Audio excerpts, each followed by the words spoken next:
আপনার মসজিদের ভিতরে মেম্বার বানানোর কোনো ব্যবস্থা নাই, মেম্বার কোনো তৈরি হয় নাই। আপনি যদি অনুমতি দেন, আমি আমার তরফ থেকে, আমি আমার টাকার ভিতর থেকে একটা মেম্বার অধ্যয়ন করে আপনার জন্য আমি দিতে চাই। এতটুকু অনুমতি আপনি আমাকে দিতে পারেন কিনা? জোরে কন্যা সুবহানাল্লাহ। আমার ভাইরা,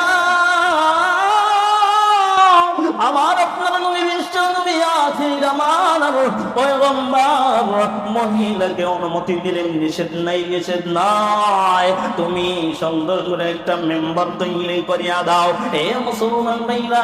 কোনো দিকে নজর নাই, আমার দিকটা গান খুব গভীর মনোযোগের সঙ্গে গো ভাইরা। হ্যাঁ বন্ধু, আগেই বলেছে এই মোরাকাত না, এটা সর্বোচ্চ, সবচেয়ে আল্লাহ তাআলার কাছে দামি হয়ে যাবেন। আওয়াজ বন্ধ নয়, চিল্লা বলেন না আল্লাহু আকবার। আমার ভাইরা মুসলমান বাবাজি, এইবার নবীজির কাছ থেকে মহিলা অনুমতি পাইয়া বন্ধু এরকম সুন্দর, এই যে আমরা বানাইলাম 1 লক্ষ টাকার উপরে একটা মেম্বার, এরকম ধরনের সবচেয়ে উন্নত মানের একটা মেম্বার বানায় দিলেন এবং নবীর জন্য বানায় দিলেন।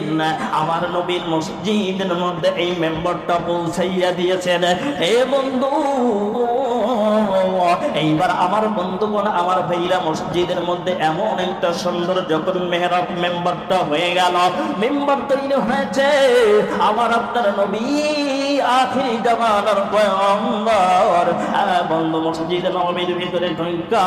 এইবার নতুন মেম্বারটা পাইয়া নবীজি আমার বন্ধুগণ আগে যেই মরা খেজুর গাছটা উস্তনে হামদানা, তার নাম জোরে কন্যা সুবহানাল্লাহ। উস্তনে হামদানাকে একটু পিছনে রাখছে আর এত দাবিটা একটু সামনে রাখার পর এই মেম্বারটা সামনে রাখিয়া আমার বন্ধুগণ, আমার ভাইরা রে, নবী এবার এই নতুন মেম্বারের উপর দাঁড়িয়া সাহাবীদের মাঝে বক্তব্য খুতবাটা শেষ করেছেন। অনেক লম্বা কথা লম্বা করব না। যখন নবীজি খুতবা দিলেন, খুতবা শেষ করিয়া খুতবা শেষ করতেছেন আমার ভাইরা, ইতিমধ্যে নবীজির গানে আমার বন্ধুগণ গন গন করে কান্নার আওয়াজ আসে। বন্ধুরে, কেমনে যেন মানুষের মতন কান্না। নবী আমার সামনে যতগুলো সাহাবী ছিল তাদের দিকে তাকাইলেন, কোন সাহাবীর চোখে কান্না নাই, কান্নার কোনো আওয়াজ নাই। এতগুলো সাহাবীর মধ্যে খুঁজলেন, না না, কোথাও কোনো কান্নার আওয়াজ পাওয়া যায় না। কোথার থেকে কান্নাটা আসে? নবী এবার ডাকতে পারলেন, ও আমার প্রাণের সাহাবীরা, ও আমার প্রাণের সাহাবীরা, তোমরা কার কোনো অসুবিধা হয়েছে? আমি নবীর সামনে দাঁড়িয়ে আছি, বসে আছো, কোন মানুষটার কোন মনে আবেগ ঘন এরকম ভাব জেগেছে, কান্না করতেছ? হযরত আবু বকরকে বলা হলো কে কান্না করে, এবং ইতিহাস লম্বা করলাম না। যখন নবী এরকম ভাবে বললেন, কোন মানুষ তো কোনো মানুষের কান্না এরকম ভাবে সামনে দেখা গেল না। এবার নবীজি ডাকতে বললেন, আবু বকর, তোমরা জানো না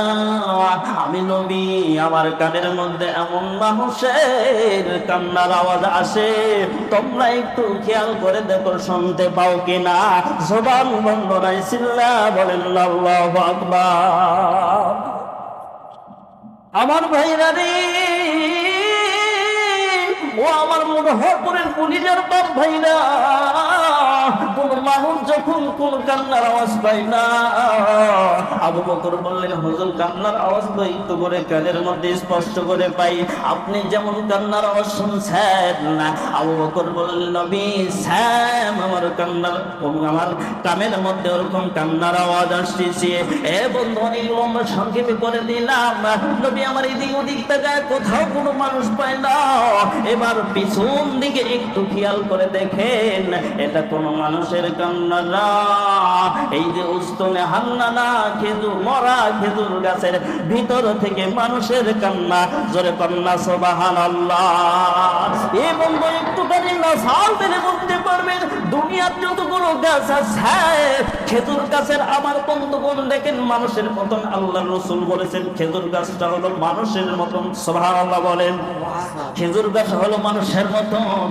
অন্য গাছ মাথা কেটে দিবেন ওখান থেকে ডালপালা হয়ে গাছ হয় কি হয় না দেখেন না সাজনা গাছ কেটে দিবেন আবার সুন্দর করে হয় অনেক গাছ মাথা কাটার পরে গাছ পূর্ণতা পায় যায় কিন্তু খাজুর গাছকে মানুষের মতন তুলনা করলেন কেন খাজুর গাছের মাথা যখন কাটবে পশ্চিম কালেও খাজুর গাছ আর জীবিত থাকবে না জবান বন্ধ নাই কথা কোন থেকে যাবে ঠিক মানুষের কাল্লা কাটলে কি ওই মানুষ আর জীবনে বেঁচে থাকবে শ্যাম খেজুর গাছের মতো তুলনা করেছেন অনেক লম্বা আলোচনা আপনাদেরকে আর কষ্ট দিব না তুমি হান্না না কান্না করি এবার তুমি আমার আস্তে কইরে এমন ভাবে কান্না করতেছে এ বন্ধু এমন ভাবে কান্না করে সন্তান যখন মারা যায় মা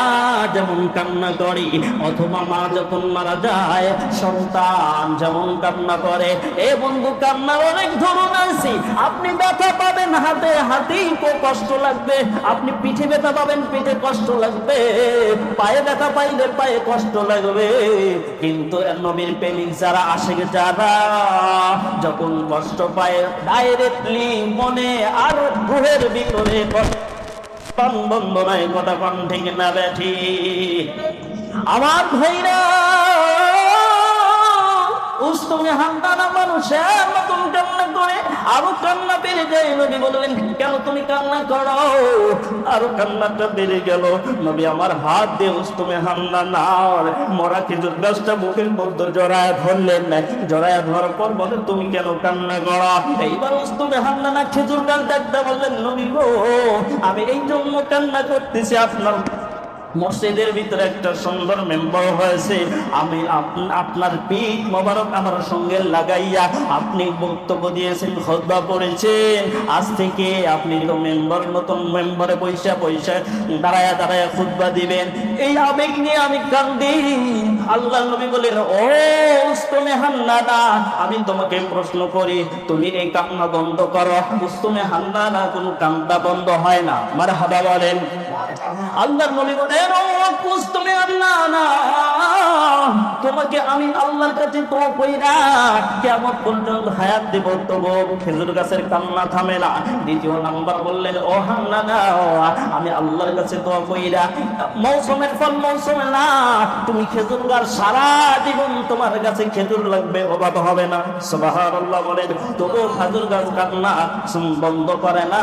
এ বন্ধ মুফাসসিরগণ বলেন আল্লাহ রাসূলকে ডাক দেয়া বললেন ও খেজুর গাছ আল্লাহ রাসূল ডাক দেয়া বললেন খেজুর গাছ তুমি কি কান্না বন্ধ করবা না খেজুর গাছ ডাক দেয়া বললেন নবী গো আমি দুনিয়ার হায়াত চাই না আমি দুনিয়ার মধ্যে আমার খেজুর সারা জীবন চাই না আমি চাই আপনার ওই পিঠ মোবারক আমার শরীরের সাথে লেগেছে আমি কিয়ামতের ময়দানে হাসরের মাঠে আমি আপনার সঙ্গে থাকতে চাই এটাই হলো আমার আবেগ আর কান্না জবান বন্ধ নাই চিল্লা বলেন না সুবহানাল্লাহ মুসলমান ভাইরা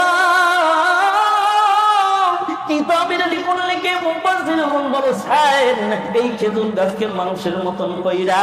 তাকে কবরস্থ করা হয়েছে সুবহানাল্লাহ বলেন সুন্দর করে কাটা হয়েছে কাফনে কাপড় পরাইয়া তাকে কবরস্থ করেছেন আল্লাহর নবী বলেছেন ও খেজুর গাছ আমি নবী আল্লাহর কাছে দোয়া করি কিয়ামত পর্যন্ত হাসর ময়দানে তুমি খেজুর গাছ আমি আল্লাহর নবী আমার সঙ্গে তুমি জান্নাতে থাকবা জবান বন্ধ নাই চিল্লা বলেন না সুবহানাল্লাহ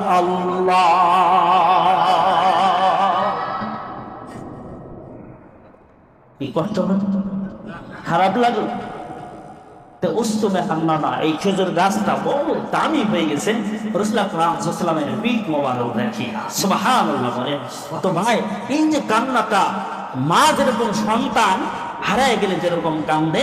সেরকম কান্নার অবস্থা বের হয়েছিল সুবহানাল্লাহ বলে আজ কেন জায়গা আজকে আর সময় দিব না আল্লাহ পাক যে তো আসলে সময় অনেকটা পার হয়ে যাচ্ছে তো আজকে আমরা এই সিয়ারে যারা অংশগ্রহণ করেছে আমাদের এই মহল্লার সবাই এর একটা জায়গা আর একটা মূল্য আল্লাহ পাক সবাইকে দান করবে, আমিন বলে। তো সম্মানিত হাজিরে, আল্লাহ রাব্বুল আলামিন আমাদের সকলকেই এই দুনিয়ার মধ্যে সুন্দর আমল করে কবরে যাওয়ার তৌফিক দান করুন।